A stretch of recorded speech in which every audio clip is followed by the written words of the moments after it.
സംസ്ഥാന മനുഷ്യാവകാശ കമ്മീഷൻ ചെയർമാന്റെ നിയമനം ഗവർണർ വൈകിപ്പിച്ചുവെന്ന പരാതിയുമായി പിണറായി സർക്കാർ സുപ്രീം കോടതിയിലേക്ക്. എന്നാൽ ചെയർമാനായി ചുമതലയേൽക്കാൻ ഹൈക്കോടതി മുൻ ചീഫ് ജസ്റ്റിസ് എസ് മണികുമാർ തയ്യാറാകാതെ വന്നതിന്റെ നാണക്കേട് മറയ്ക്കാൻ വേണ്ടിയാണ് സർക്കാരിന്റെ നീക്കമെന്നാണ് വിലയിരുത്തൽ. ഇതിനിടെ ഇതേ പദവിയിൽ തമിഴ്നാട് സംസ്ഥാനത്ത് ചുമതലയേൽക്കാനുള്ള ഒരുക്കത്തിലാണ് മണികുമാറെന്നും സൂചനയുണ്ട്. മണികുമാറിനെ സംസ്ഥാന മനുഷ്യാവകാശ കമ്മീഷൻ ചെയർമാനായി നിയമിക്കാനുള്ള തീരുമാനം ഗവർണർ ആരിഫ് മുഹമ്മദ് ഖാൻ മനഃപൂർവ്വം വൈകിപ്പിച്ചു എന്ന പരാതിയാണ് പിണറായി സർക്കാർ ഇപ്പോൾ ഉയർത്തുന്നത്. ഇക്കാര്യം സർക്കാർ സുപ്രീം കോടതിയിൽ ഉന്നയിച്ച് നിലപാട് കടുപ്പിക്കാനാണ് ഇപ്പോഴത്തെ നീക്കം.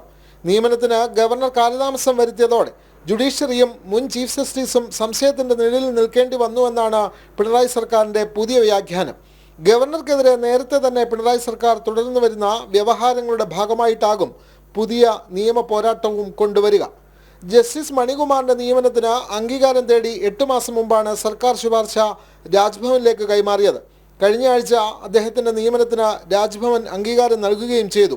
തൊട്ടു പിന്നാലെ വ്യക്തിപരമായ കാരണങ്ങളാൽ തനിക്ക് ചുമതലയേൽക്കാനാവില്ലെന്ന് റിട്ടയർഡ് ജസ്റ്റിസ് മണികുമാർ ഗവർണറെ രേഖാമൂലം അറിയിക്കുകയാണുണ്ടായത്.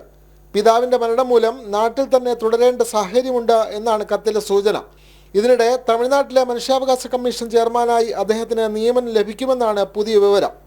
മുഖ്യമന്ത്രി, സ്പീക്കർ, പ്രതിപക്ഷ നേതാവ് എന്നിവർ ഉൾപ്പെട്ട സമിതിയാണ് മനുഷ്യാവകാശ കമ്മീഷൻ ചെയർമാന്റെ പേര് ശുപാർശ ചെയ്യുക. 2023 ഓഗസ്റ്റിലാണ് മണികുമാറിനെ മനുഷ്യാവകാശ കമ്മീഷൻ ചെയർമാൻ സ്ഥാനത്ത് നിയമിക്കാൻ സർക്കാർ തത്വത്തിൽ തീരുമാനിച്ചത്.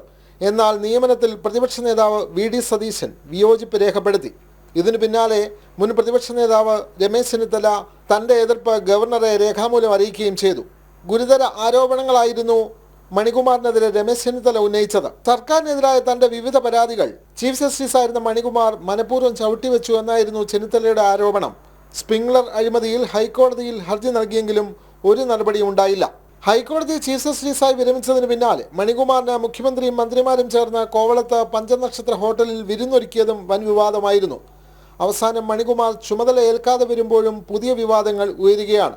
ഇപ്പോൾ എല്ലാ കുറ്റവും ഗവർണർക്കുമേൽ കെട്ടിവെക്കാനുള്ള പിണറായി സർക്കാരിന്റെ നീക്കമാണ് നടക്കുന്നത്. അതിന് ലക്ഷങ്ങൾ മുടക്കിയുള്ള പുതിയ നിയമ പോരാട്ടത്തിന്റെ വഴിയാണ് സർക്കാർ തേടുന്നത്. ജനം, തിരുവനന്തപുരം.